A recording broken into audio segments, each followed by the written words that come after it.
हूँ। एक बार फिर से CGPSC की ज्ञान के इस नए वीडियो में मैं आप लोगों का स्वागत करता हूँ। आज के इस वीडियो में हम लोग देखेंगे प्रकाश के अपवर्तन के बारे में।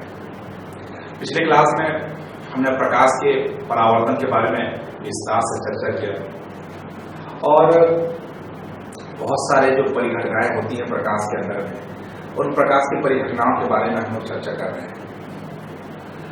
मेंस के दृष्टिकोण से बहुत इंपॉर्टेंट है, प्री के दृष्टिकोण से बहुत इंपॉर्टेंट है। अपवर्तन एक ऐसा एक टॉपिक है फिजिक्स में प्रकाश के अंदर जिससे बहुत सारे क्वेश्चन बनते हैं। इसमें क्वेश्चन का पैटर्न बहुत सारे तरीके से पूछ सकता है डायरेक्टली, लेकिन ज्यादातर जो क्वेश्चंस पूछे जाते हैं इसमें वो होते हैं उदाहरण के रूप में। जैसे एग्जांपल के तौर पे जब हम एक छड़ को, चाहे वो कांच का हो या फिर लोहे का, पानी में डुबोते हैं तो वो हम लोग को टेढ़ी नजर आती है। यह किसका उदाहरण है या यह कौन सी घटना है? तो इसका उत्तर है प्रकाश का अपवर्तन। तो प्रकाश के अंदर में इस टाइप से उदाहरण से रिलेटेड क्वेश्चन पूछे जा सकते हैं। कुछ न्यूमेरिकल्स भी पूछे जाते हैं, जैसे परावर्तन से संबंधित कुछ न्यूमेरिकल्स, जिसमें प्रतिबिंब की संख्या ज्ञात करनी होती है, जिसको मैंने अपने पिछले वीडियो में बताया। आज प्रकाश के अपवर्तन से रिलेटेड पूरा टॉपिक पढ़ेंगे। यानी कि सबसे पहले हम लोग देखेंगे कि प्रकाश में अपवर्तन है क्या, किसको अपवर्तन बोलते हैं, क्यों होता है अपवर्तन, कैसे होता है अपवर्तन। सिंपल भाषा में बोला जाए तो एक माध्यम से दूसरे माध्यम में प्रकाश की किरणों को हम लेके जाएंगे। अपवर्तन का दैनिक जीवन में प्रयोग, जिसको उदाहरण भी बोलते हैं। उदाहरण देखेंगे कि अपवर्तन के उदाहरण हमारे दैनिक जीवन में क्या है।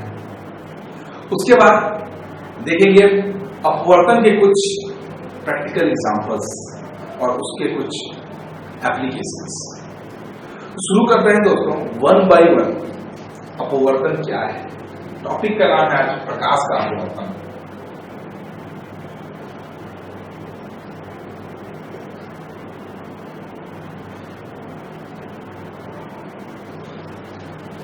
तो ध्यान से इस वीडियो को देखिएगा। एक बार भी अगर आप वीडियो अच्छे से देख लेते हैं, अच्छे से सुन लेते हैं, तो आपको पूरा कंसेप्ट क्लियर हो जाएगा। क्योंकि आज मैं अपवर्तन के बारे में जो भी बताऊंगा वह बहुत इंपॉर्टेंट है दोस्तों, और आपके दिमाग में पूरी तरीके से बस जाएगा। शुरू करते हैं प्रकाश का अपवर्तन। तो एक बेसिक परिभाषा जो फिजिक्स में लिखी रहती है वो है कि जब प्रकाश किरण एक माध्यम से दूसरे माध्यम में प्रवेश करती है तो वह अपने मार्ग से थोड़ा विचलित हो जाती है या थोड़ा सा हट जाती है। इस घटना को प्रकाश का अपवर्तन कहते हैं। यानी कि एग्जाम्पल के तौर पे समझिए कि ये कांच है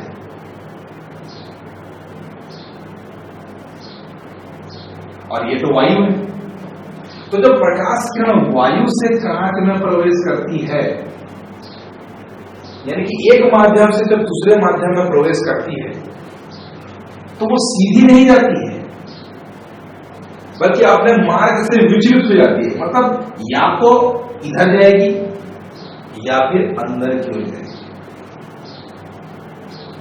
तो इस केस में इस टाइप से वह गति करती है, अंदर की ओर जाती है। डिटेल से बताऊंगा आपको कि इसको फिजिक्स की भाषा में क्या बोलेंगे। तो परिभाषा समझिए कि प्रकाश की किरण जब एक माध्यम से दूसरे माध्यम में जाती है तो अपने दिशा से, अपने रास्ते से थोड़ा सा विचलित हो जाती है। इस घटना को प्रकाश का अपवर्तन कहते हैं। तो यहां पे एक शब्द आ रहा है माध्यम। एक माध्यम से दूसरे माध्यम में जब प्रवेश करती है, माध्यम क्या है? परावर्तन जब मैं पढ़ा रहा था तब मैंने आपको माध्यम के बारे में बताया था। अगर आपको याद है तो ठीक, और नहीं याद है तो एक बार फिर से आपको बता देना चाहूंगा। माध्यम यानी कि रास्ता, यानी कि जरिया, यानी कि प्लेटफॉर्म, जिससे होकर कोई प्रकाश किरण गुजरता है। तो प्रकाश वायु में भी जा सकता है, प्रकाश निर्वात में भी जा सकता है, प्रकाश कांच में भी जा सकता है और प्रकाश जल में भी जा सकता है, कहीं भी जा सकता है प्रकाश। तो ये सभी जहां जहां भी प्रकाश जा सकता है वो उसके माध्यम है, वो जरिया है जिसके माध्यम से वह एक स्थान से लेके दूसरे स्थान तक गमन करती है। इसको प्रकाश की माध्यम बोलते हैं, उसका प्लेटफॉर्म है। तो माध्यम समझ में आया होगा आपको क्या है माध्यम। लेकिन माध्यम कितने प्रकार के हो सकते हैं? बहुत लोग बोलेंगे कि माध्यम कई प्रकार के हो सकते हैं, जैसे कि वायु माध्यम है, कांच माध्यम है, जल माध्यम है, निर्वात माध्यम। बिल्कुल बिल्कुल आप सही बोल रहे हैं, बिल्कुल। लेकिन इसको दो कैटेगरी में बांटा जाता है दोस्तों, दो कैटेगरी में। एक होता है सघन माध्यम और एक होता है विरल माध्यम।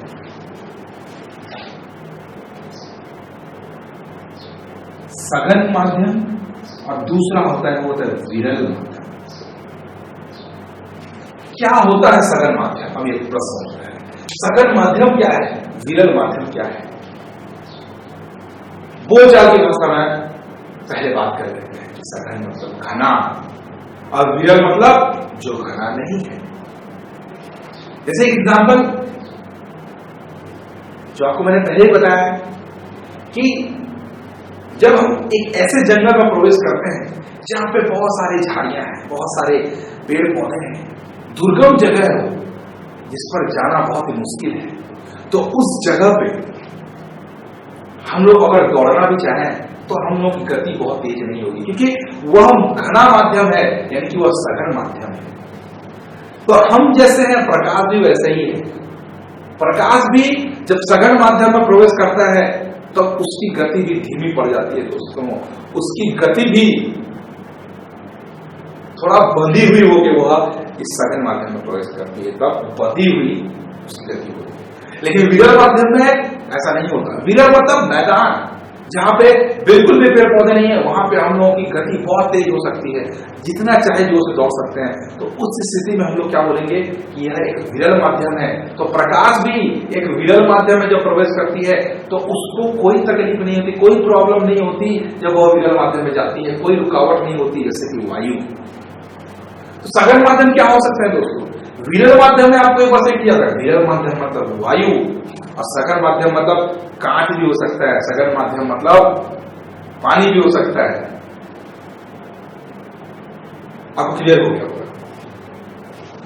तो माध्यम दो प्रकार के हुए, मैंने बताया सघन माध्यम एक विरल माध्यम। ये बताना इसलिए आवश्यक है दोस्तों ताकि आपको पूरा कंसेप्ट क्लियर हो जाए, पूरा एक एक बेसिक से लेके मैं आपको बता रहा हूं, कंसेप्ट क्लियर हो जाए, कोई डाउट नहीं रहेगा। तो यहां पे एग्जांपल ले लेते हैं, जैसे कि यह एक विरल माध्यम है यानी कि वायु है और यह कांच है। तो यह एक विरल माध्यम हुई, यह एक सघन माध्यम हुई। तो दोस्तों जब हम किसी भी माध्यम के बीच यानी कि वायु और कांच के बीच ये जो फर्क है उसके लंबवत जिस बिंदु पे प्रकाश किरण गिरती है या मिलती है उसके लंबवत, उस पृष्ठ के लंबवत जब हम एक काल्पनिक रेखा बनाते हैं तो उसको अभिलंब बोलते हैं। अभिलंब की आवश्यकता क्यों पड़ रही है? अभिलंब एक ऐसा जरिया है जिसके माध्यम से हम लोग पता करेंगे कि प्रकाश हटती है या पास आती है। ठीक है, यहाँ पे कंडीशन ये हो सकता है, ये बिंदु पे जब प्रकाश किरण आती है तो या तो अभिलंब से दूर हटेगी यानी कि इन दोनों के बीच का कोण बड़ा हो जाएगा, या फिर अभिलंब की ओर झुकेगी यानी कि कोण छोटा होगा। तो यह कब होता है? ऐसा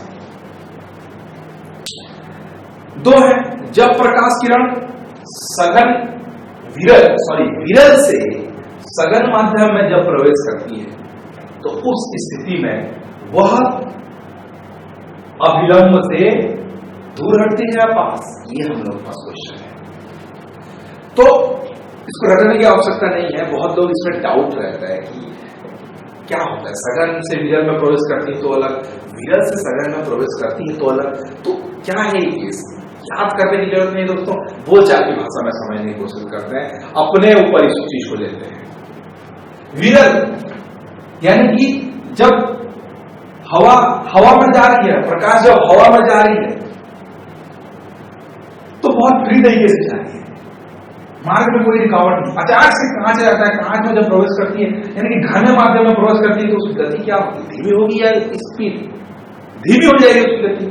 तो धीमी हो जाएगी इसका मतलब क्या है, बंधी हुई गति, यानी कि अभिलंब के पास आ जाएगी, वो अभिलंब के पास आ जाएगी, ज्यादा फ्री तरीके से जा नहीं पाएगी, बहुत ही मतलब बंधी हुई गति जिसको बोलते हैं दोस्तों, पूरा बंधी हुई गति है, और ढंग से जा नहीं पा रही, इसलिए अभिलंब की ओर झुक जाएगी जब विरल से सघन पर प्रवेश करती है।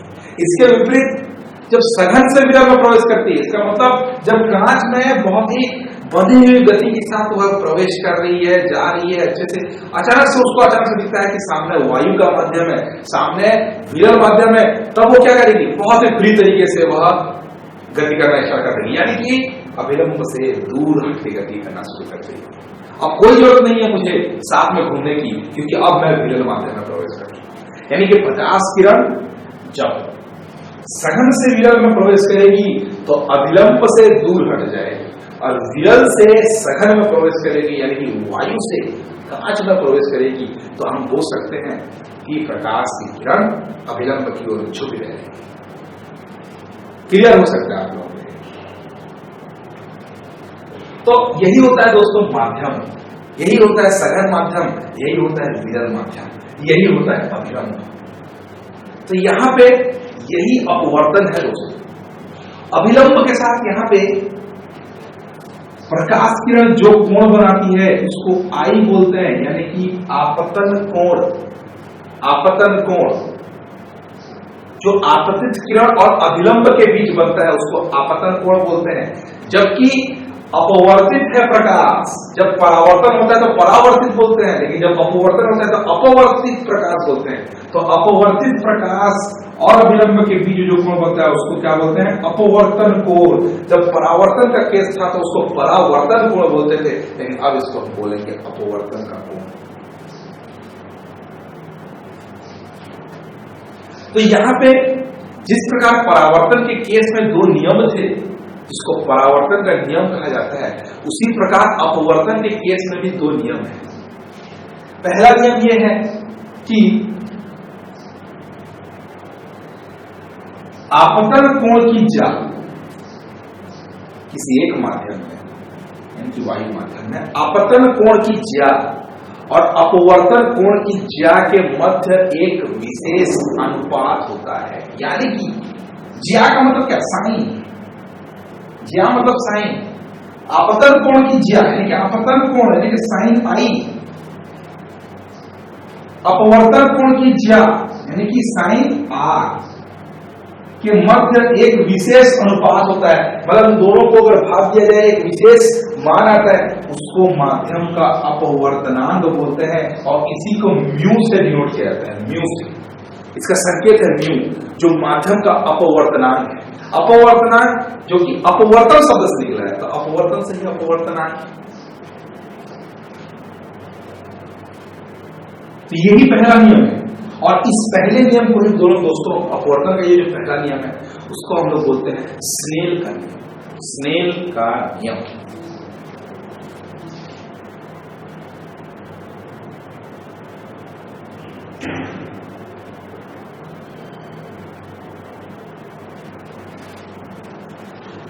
दूसरा क्या है, दूसरा ये बिंदु को डिनोट करने वाला दूसरा, यानी कि आपतित किरण, अपवर्तित किरण और अभिलंब तीनों एक ही बिंदु पर स्थित होते हैं। बस सही है, जैसे कि परावर्तन के केस में था। परावर्तन केस में क्या था, आपतित किरण, परावर्तित किरण और अभिलंब एक ही बिंदु पर स्थित होते हैं, उसी प्रकार यही है। आपतित किरण, अपवर्तित किरण और अभिलंब तीनों एक ही बिंदु पर स्थित होते हैं, ये दूसरा नियम है। तो दो नियम है दोस्तों अपवर्तन के। तो अपवर्तन तो समझ में आ गया आप लोगों को, अपवर्तन क्या है, माध्यम क्या है सब, लेकिन यहाँ पे ये म्यू वाला शब्द, अपवर्तनांक वाला शब्द पे थोड़ा ध्यान दीजिए। अपवर्तनांक दोस्तों अलग अलग माध्यम का अपवर्तनांक अलग अलग होता है। इसे कांच का अपवर्तनांक बोला जाए। यहाँ एक टॉपिक आता है, ठीक, अपवर्तनांक अलग से टॉपिक है दोस्तों, तो उस पर ध्यान दें। अपवर्तनांक है क्या, एक एक चीज को क्लियर करने की कोशिश करते हैं। भूल जाइए आपका सिलेबस क्या है, भूल जाइए क्या है, लेकिन इतना याद रखिएगा सिलेबस के अकॉर्डिंग ही जा रहा है, ऐसा मत समझिए कि सर सिलेबस नहीं पढ़ा, मैं सिलेबस के अकॉर्डिंग जा रहा हूँ, लेकिन हम लोगों को क्या है, स्टेप बाय स्टेप जाना है, एक सीढ़ी से दूसरे सीढ़ी, एक सीढ़ी से दूसरे सीढ़ी। जब भी कोई नया शब्द आता है उसका मीनिंग निकाल लीजिए, उसी का अर्थ निकालने की कोशिश कीजिए। बेसिक क्लियर होने के साथ साथ आपका एडवांस भी हो जाएगा। अपवर्तनांक क्या है? सिंपल शब्द है। अपवर्तनांक का मतलब होता है घनत्व। सिंपल शब्द है, किसी माध्यम का अपवर्तनांक जितना ज्यादा होगा उसका घनत्व भी उतना ज्यादा होगा। घनत्व क्या है? घनत्व मतलब द्रव्यमान बटे आयतन। आपका सूत्र तो आपको पता होगा, घनत्व का सूत्र क्या होता है? घनत्व मतलब होता है द्रव्यमान बटे आयतन, द्रव्यमान और आयतन, यानी कि प्रति एकांक आयतन में कितना द्रव्यमान उसका घनत्व बोलेंगे। यानी कि अगर मैं एक बॉक्स ले लूं तो बॉक्स के प्रति एकांक आयतन, जैसे मान लीजिए ये आयतन का कितना द्रव्यमान है उसको घनत्व बोलेंगे। तो घनत्व जितना ज्यादा द्रव्यमान उतना ज्यादा, और उसकी सघनता उतनी ज्यादा, उतना ज्यादा उसका अपवर्तनांक, वो माध्यम उतना ही सघन। समझना है? फिर से, किसी माध्यम का घनत्व जितना ज्यादा उसका द्रव्यमान उतना ज्यादा, द्रव्यमान जितना ज्यादा उसमें पदार्थ की मात्रा उतनी ज्यादा, और पदार्थ की मात्रा जितनी ज्यादा उसका अपवर्तनांक उतना ज्यादा। तो अपवर्तनांक कुल मिला के घनत्व होता है। तो कोई माध्यम, जैसे लोहे की बात करूं मैं, लोहा और पानी, अगर लोहे और पानी की बात करूं तो पानी का अपवर्तनांक ज्यादा होगा कि लोहे का? आप खुद इमेजिन कर सकते हैं किसका द्रव्यमान ज्यादा होगा, बताइए। घनत्व किसका ज्यादा होगा? इसका घनत्व ज्यादा होगा, लोहे का घनत्व ज्यादा होगा। तो लोहे का घनत्व जब ज्यादा होगा तो उसका अपवर्तनांक भी तो ज्यादा होगा। वही अपवर्तनांक। तो अपवर्तनांक दो प्रकार के। अपवर्तनांक भी ऐसा नहीं कि कोई बड़ी बात नहीं है दोस्तों, अपवर्तनांक क्या होता है तो आप पता लगा सकते हैं। लेकिन अपवर्तनांक भी दो प्रकार के होते हैं। सबसे पहला निरपेक्ष अपवर्तनांक, निरपेक्ष, और दूसरा होता है सापेक्ष। इसमें आपको ये शब्द अच्छे से, सापेक्ष का मतलब होता है उसकी अपेक्षा, सापेक्ष उसकी अपेक्षा, किसकी अपेक्षा? एक माध्यम के सापेक्ष दूसरे माध्यम बोलते हैं वही। तो दोस्तों हम लोग देख रहे थे निरपेक्ष अपवर्तनांक। तो निरपेक्ष अपवर्तनांक, निरपेक्ष यानी दोस्तों जब वायु से होते हुए किसी दूसरे माध्यम में प्रवेश करते हैं, प्रकाश की किरण जब वायु से होते हुए किसी दूसरे माध्यम में प्रवेश करती है तो उसको उस माध्यम का निरपेक्ष अपवर्तनांक बोलते हैं। एग्जाम्पल के तौर पे कांच का अपवर्तनांक होता है 1.5। ये कांच का 1.5 जो है अपवर्तनांक है, लेकिन असलियत में जो अपवर्तनांक जो है और शुद्धता से अगर बोला जाए तो वो है निरपेक्ष अपवर्तनांक। इसका मतलब अगर मैं बोलूं कांच का अपवर्तनांक 1.5, इसका मतलब वायु से लेके कांच में जब प्रवेश करती है प्रकाश, उस स्थिति में कांच के अपवर्तनांक की व्याख्या करना है। तो निरपेक्ष अपवर्तनांक तभी होगा जब वायु से कांच में प्रवेश करेगी या वायु से जल में प्रवेश करेगी, उस अवस्था में। लेकिन सापेक्ष अपवर्तनांक का मतलब है दोस्तों कि जब वायु से होते हुए प्रकाश में प्रवेश करेगी वाला बात नहीं है। एक माध्यम से लेकर दूसरे माध्यम में जब प्रवेश करती है तो उसको सापेक्ष अपवर्तनांक बोलते हैं। यानी कि निरपेक्ष अपवर्तनांक भी एक सापेक्ष अपवर्तनांक है। मतलब एक माध्यम से जब दूसरे माध्यम में प्रवेश करती है, मान लीजिए कि पहला माध्यम क्या है, वायु है ना, एयर, और दूसरा माध्यम कांच है, ग्लास। तो उस स्थिति में वायु के सापेक्ष कांच का सापेक्ष अपवर्तनांक क्या होगा? वायु के सापेक्ष अपवर्तनांक कांच, ग्लास, ये म्यूजी वायु के सापेक्ष कांच का अपवर्तनांक है। तो ये क्या है? एक सापेक्ष अपवर्तनांक है, लेकिन असलियत में क्या है? निरपेक्ष अपवर्तनांक है, क्योंकि एक माध्यम से दूसरे माध्यम में तो जा ही रही है। लेकिन वायु से जब कांच में प्रवेश करती है तो उसको बोलते हैं निरपेक्ष अपवर्तनांक। मतलब सापेक्ष अपवर्तनांक में जब कोई प्रकाश किरण वायु से लेकर कांच में प्रवेश करती है तो उसको बोलते हैं निरपेक्ष अपवर्तनांक, या वायु से लेकर जल में प्रवेश कर सकती है। तो ये होता है दोस्तों दो प्रकार के अपवर्तनांक, सापेक्ष और निरपेक्ष। तो अपवर्तनांक, अपवर्तन हमने देखा, अपवर्तनांक देखा, माध्यम देखा, से करके सापेक्ष। अब हम लोग देखते हैं कि अपवर्तनांक के कुछ प्रमुख पॉइंट्स कौन कौन से हैं और उदाहरण देखेंगे अपवर्तनांक।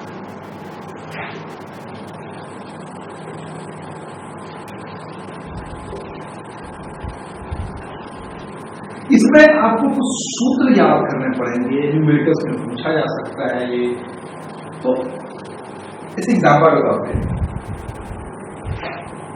वायु के सापेक्ष अपवर्तनांक कांच का, वह कांच के सापेक्ष वायु के अपवर्तनांक का ऑपोजिट होता है। ये आपको याद रखना है। A mu g is equal to 1/g mu. ये बेसिक कंसेप्ट आपको याद रखना है। अपवर्तन के उदाहरण लेते हैं।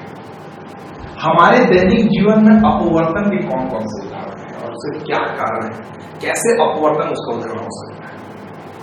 तो सबसे पहले देखते हैं दोस्तों, जब एक कांच की छड़ हो या फिर एक लोहे की छड़ हो, क्या कुछ भी, अपने पैर को भी आप अगर पानी में डालें तो वो मुड़ी हुई दिखाई देती है। उसी प्रकार से जब आप कांच की छड़ को या फिर लोहे की छड़ को पानी में डुबोए तो आपको मुड़ी हुई नजर आती है। ये अपवर्तन के उदाहरण है, क्योंकि यह छड़ जो प्रवेश करती है तो एक माध्यम में हवा में अलग उसका अपवर्तनांक होता है और पानी में अलग होता है। इसीलिए जो प्रकाश किरणें हवा में जो छड़, जैसे ये पानी है,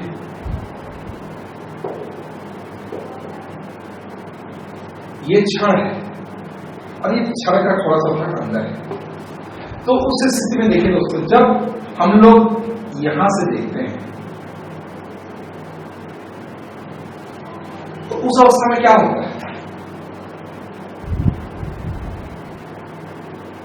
यहां से टकराकर जो प्रकाश किरणें हमारे आंखों में प्रवेश करती हैं उसका अपवर्तनांक अलग है, और ये पानी के अंदर के जो छड़ का पार्ट है वहां से टकरा के गुजर के जाने में हम लोगों के पास जो आती है वो अलग अपवर्तनांक है।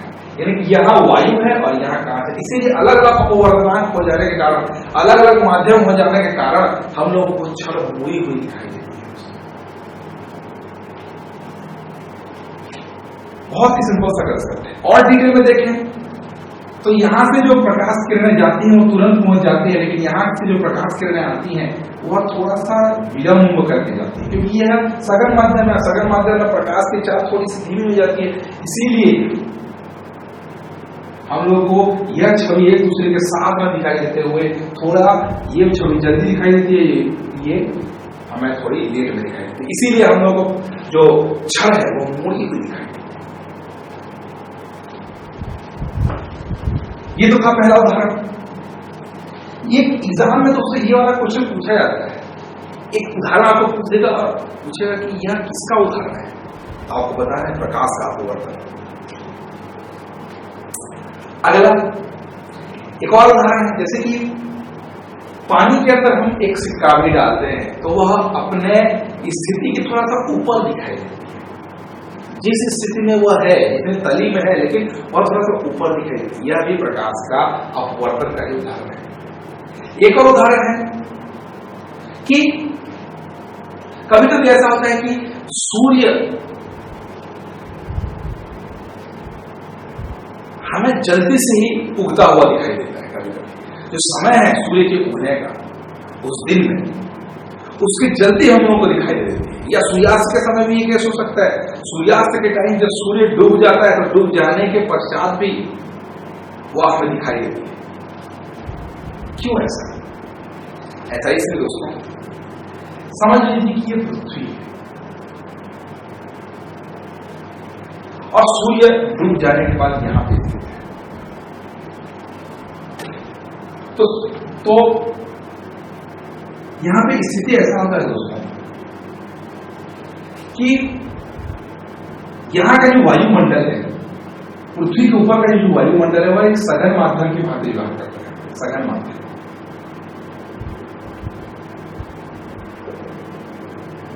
लेकिन उसके ऊपर का भाग जितना ही आप ऊपर चले जाते हैं, ऊपर जाते हैं, विरल होता रहता है माध्यम। तो प्रकाश किरण जब यहां से आती है तो उस समय वो विरल माध्यम में रहती है। उस प्रकार जब यह वायुमंडल के पास आती हैं तो वह विरल से सघन माध्यम में प्रवेश करते हैं, इसलिए अभिलंब की ओर झुक जाती हैं। और झुकते झुकते दोस्तों यहां से प्रकाश किरण आएगी, झुकते झुकते झुकते झुकते यहां खड़े व्यक्ति को यह सूर्य दिखाई देगा। स्पष्टता है कि सूर्योदय या सूर्यास्त के बाद भी हम लोगों को सूर्य दिखाई देता है। इसका कारण क्या है? प्रकाश का अपवर्तन। साथ ही साथ पृथ्वी से ही एक और चीज जो मुझे आता है वो है तारों का टिमटिमाना। ये तो बहुत इंपॉर्टेंट क्वेश्चन है, 10th लेवल में भी ये क्वेश्चन आता है कि तारे क्यों टिमटिमाते हैं। तो तारे का टिमटिमाना भी प्रकाश का अपवर्तन का एक बहुत ही अच्छा उदाहरण है। कैसे? ऐसे कि यहां का जो वायुमंडल है, यहां पे सघन होता है, सघन वायुमंडल। लेकिन ऊपर जाएंगे तो वायु विरल होती चली जाती है। वायु तो होती है, विरल माध्यम है। लेकिन यहां का जो तापमान है दोस्तों, यहां का तापमान थोड़ा सा गर्म रहता है और वायुमंडल की स्थिति एक सी तो बनी नहीं रहती। वायुमंडल की स्थिति बार बार परिवर्तित होती रहती है क्योंकि वो वायु है। तो कभी कभी यहाँ का तापमान बढ़ता जाता है तो कभी कभी इसका तापमान कम हो जाता है। तो यहाँ का जो माध्यम है वो कभी कभी क्या होता है, सघन होता चला जाता है तो कभी विरल होता चला जाता है। तो इस स्थिति में क्या सघन विरल के बीच में यह तारों से आने वाली प्रकाश किरणें कभी हम लोग को दिखाई देती हैं अपवर्तित होकर, तो कभी मतलब कभी अभिलंब की ओर झुक जाती है तो कभी अभिलंब से बाहर चली जाती है। तो ये केस बार बार होता रहता है, इसलिए हम लोग को तारे टिमटिमाते हुए पड़ते हैं। असलियत में तारे नहीं टिमटिमाते हैं, वो ऐसे प्रतीत होते हैं तारे। लेकिन एक क्वेश्चन यहां पे बहुत इंपॉर्टेंट आता है। क्वेश्चन आता है कि ग्रह क्यों नहीं टिमटिमाते? वो उनका भी स्थिति वैसी। ठीक है, तो तारे जो होते हैं उसके दो आंसर हो सकते हैं। सबसे पहला तो है कि तारे या सूर्य भी एक तारा है और वहां से जो प्रकाश किरणें आती हैं वो स्वयं उत्पन्न करती है प्रकाश किरणें, लेकिन ग्रह स्वयं प्रकाश उत्पन्न नहीं करती है। फिर भी एक एग्जाम्पल के तौर पे सूर्य से आने वाली प्रकाश किरणें जब ग्रहों से टकराकर पृथ्वी पर आती है तब हम लोगों को वह ग्रह हम लोगों को पृथ्वी से दिखाई देता है। लेकिन ये जो दूरी है ग्रह और पृथ्वी, दूसरे ग्रह और पृथ्वी के बीच की दूरी तारों की अपेक्षा कम होती है दोस्तों। इसलिए वहां से हम लोग को पर्याप्त मात्रा में प्रकाश प्राप्त हो जाता है। तो अगर वो टिमटिमाते भी है तो हम लोग को प्रतीत नहीं होते क्योंकि हम लोग को पर्याप्त मात्रा में एनर्जी मिल जाती है, पर्याप्त मात्रा में प्रकाश मिल जाती है। इसलिए ग्रह नहीं टिमटिमाते, लेकिन तारे जरूर टिमटिमाते हैं। तो ये स्पष्ट उदाहरण है प्रकाश के अपवर्तन। और भी बहुत सारे उदाहरण हैं, आप उस पर जाकर डिटेल्स देख सकते हैं। तो मैंने तो सिर्फ 3 ही बताया, और भी बहुत सारे उदाहरण हैं। इतने सारे उदाहरण इस वीडियो में अगर बताऊं तो वीडियो काफी लंबा हो जाएगा। अगले पार्ट को चलते हैं इस वीडियो की, इसमें हम लोग देखेंगे प्रकाश के अपवर्तन का ही एक एप्लीकेशन, जिसको बोलते हैं पूर्ण आंतरिक परावर्तन।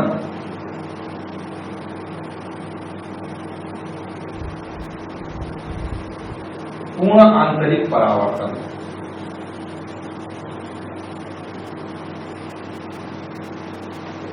पूर्ण माना पूरा, आंतरिक माना अंदर परावर्तन।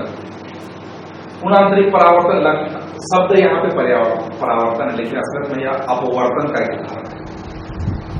लेकिन पूर्ण आंतरिक परावर्तन को समझने से पहले हम लोगों को एक वर्ड का अर्थ जानना पड़ेगा, वो है क्रांतिक वर्ड।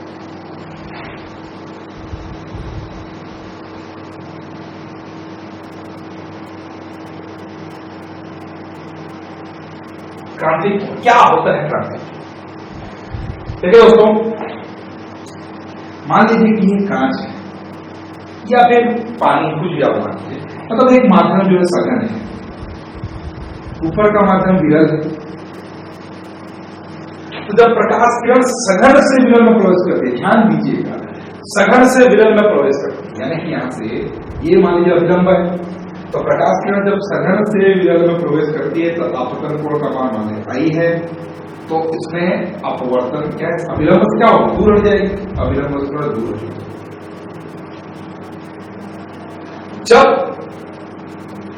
इसका मान अपवर्तन कोण का मान आता, जब हम लोग अपवर्तन कोण के मान को बढ़ाते हैं, आई और आर का केस देखिए, ये अपवर्तन कोण है और ये अपवर्तन कोण है। तो जब आई के मान को बढ़ाते हैं तो आर का मान भी बढ़ने लगता है। ध्यान दीजिए, अनुक्रमानुपात, आई का मान बढ़ाते हैं तो आर का मान भी बढ़ने लगता है, यानी कि अपवर्तन कोण का मान बढ़ाते हैं तो अपवर्तन कोण का मान भी बढ़ने लगता है।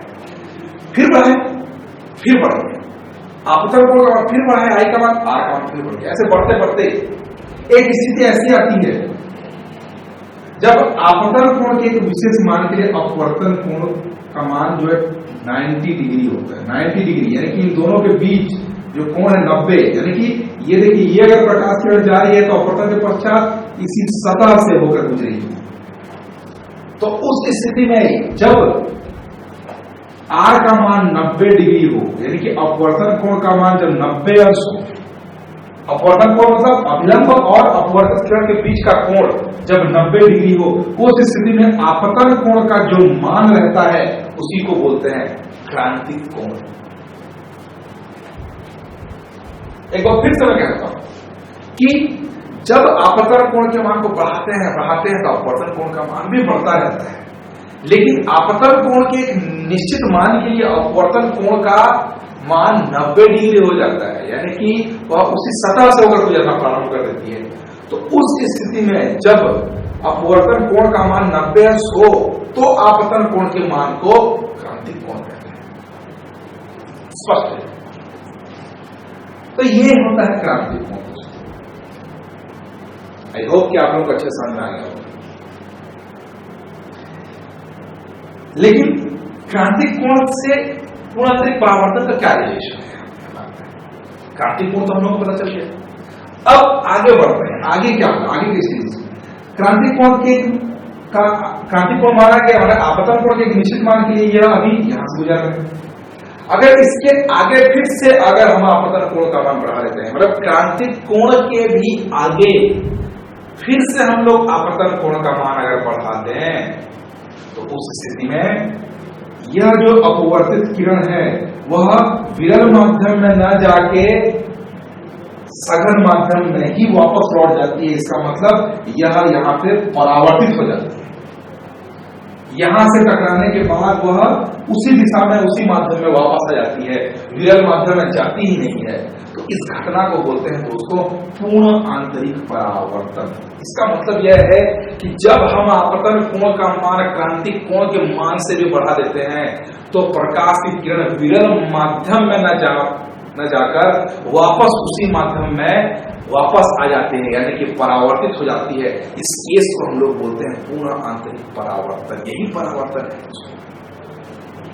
तो परावर्तन आपको मैंने बताया, अगर आपको समझ में आया होगा पूर्ण आंतरिक परावर्तन, तो आपको स्पष्ट हो गया होगा कि इसमें दो ही केस हैं जिसके कारण पूर्ण आंतरिक परावर्तन होता है। सबसे जो पहला केस जो मैंने आपको बताया वह है प्रकाश की किरण सघन से विरल माध्यम में प्रवेश करनी चाहिए, न कि विरल से सघन माध्यम।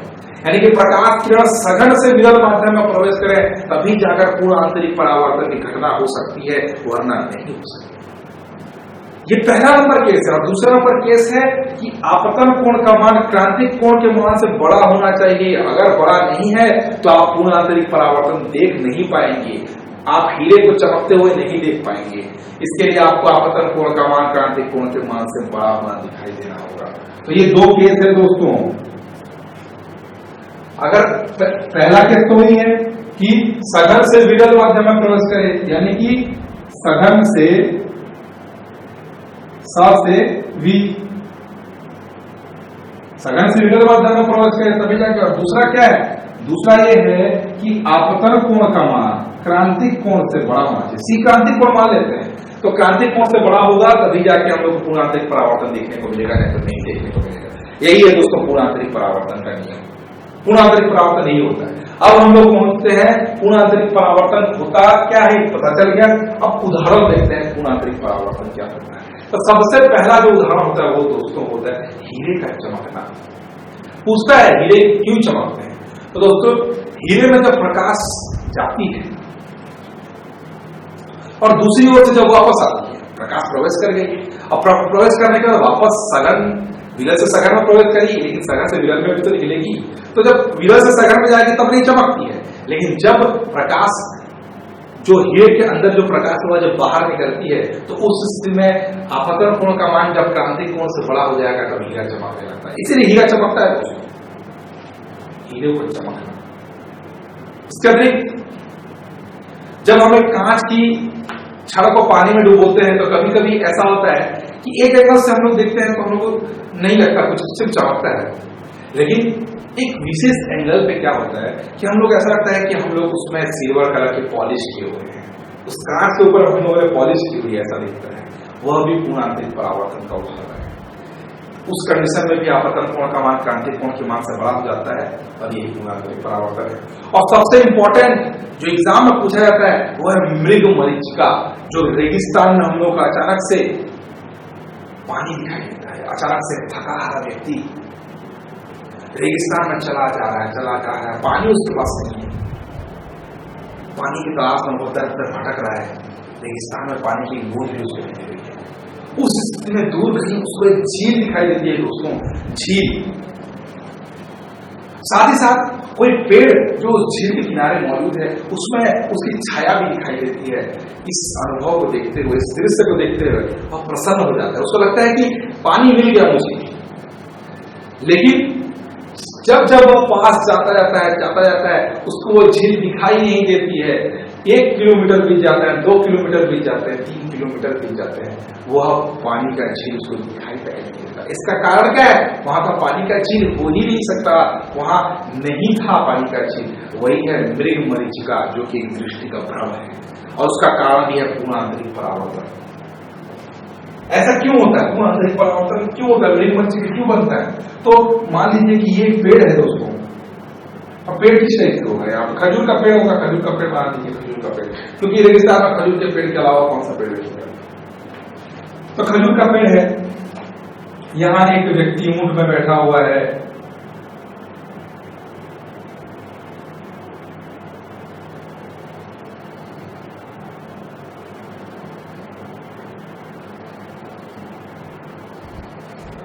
ऊंट में एक व्यक्ति यहां पे बैठा हुआ है, उसको पानी की तलाश है। तो यहाँ का जो जमीन रहता है, यहाँ पे इसके नीचे का जो जमीन है वह गर्म रहता है दोस्तों, इसलिए यहाँ का माध्यम जो है विरल हो जाता है, जबकि उसके ऊपर की वायु जो है वो सघन रहती है, सघन हो जाती है, विरल। तो सघन और विरल के बीच में पूर्ण आंतरिक परावर्तन होता है और एक विशेष एंगल से देखने पर उसके कारण उसकी छवि उसको दिखाई देती है। ऐसा लगता है कि यहाँ पर पानी है, छाया दिखाई देती है, उसकी छाया, इसकी छाया जैसे उल्टी छाया उसको दिखाई देती है और इसी को बोलते हैं मृग मरीचिका। उसके अतिरिक्त जिस प्रकार रेगिस्तान में हम लोगों को मृग मरीचिका दिखाई देता है, उसी प्रकार ठंडे प्रदेशों में हम लोगों को दूर से आती हुई एक नौका या जहाज है और आसमान में उल्टी नजर आती है। ऐसा लगता है कि हवा में कैसे टंगा हुआ है। लोग देख के बोलेंगे अरे ये उल्टा कैसे टंगा हुआ है, ये जहाज उल्टा कैसे टंगा हुआ है। यह दृष्टि भ्रम है दोस्तों, ऐसा कुछ नहीं होता। यह भी पूर्ण आंतरिक परावर्तन करने के अंदर आता है। तो ये दोस्तों प्रकाश का परावर्तन, पूर्ण आंतरिक परावर्तन क्या होता है। लेकिन इसके उपयोग हम लोग भी करते हैं, ज्यादा कुछ नहीं, थोड़ा सा बस बाकी है इसमें। तो पूर्ण आंतरिक परावर्तन क्या उपयोग है? ऑप्टिकल फाइबर यानी कि प्रकाशिक तंतु। आजकल आप देखते होंगे कि आजकल ऑप्टिकल फाइबर जैसे वायर्स का बहुत ज्यादा यूज किया जा रहा है। वायर्स, इससे इंटरनेट की स्पीड भी बहुत ज्यादा बढ़ता है। इसका कारण क्या है? इसका कारण है हम लोग प्रकाश को संचार के माध्यम के रूप में उपयोग कर रहे हैं। यानी कि समझिए कि ये एक पाइप है, एक पाइप, तो एक विशेष एंगल पर जब इसमें प्रकाश पड़ता है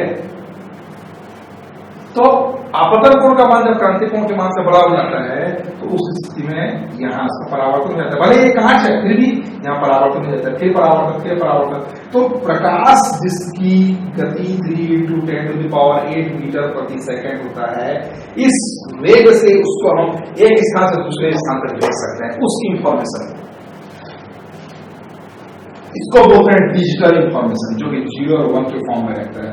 उसको हम लोग प्रकाश के रूप में, लाइट के रूप में चेंज कर देते हैं, और लाइट में चेंज करने के बाद उसको हम सोर्स से डेस्टिनेशन की ओर भेज देते हैं। और इस प्रकार प्रकाशिक तंतु का उपयोग हम लोग संचार माध्यम में बहुत ही अच्छे से कर सकते हैं, बहुत ही तीव्रता से हम लोग इंफॉर्मेशन को सेंडर से रिसीवर की ओर भेज सकते हैं। इसीलिए प्रकाशिक तंतु का उपयोग किया जाता है, जो कि पूर्ण आंतरिक परावर्तन के नियम का उपयोग करता है।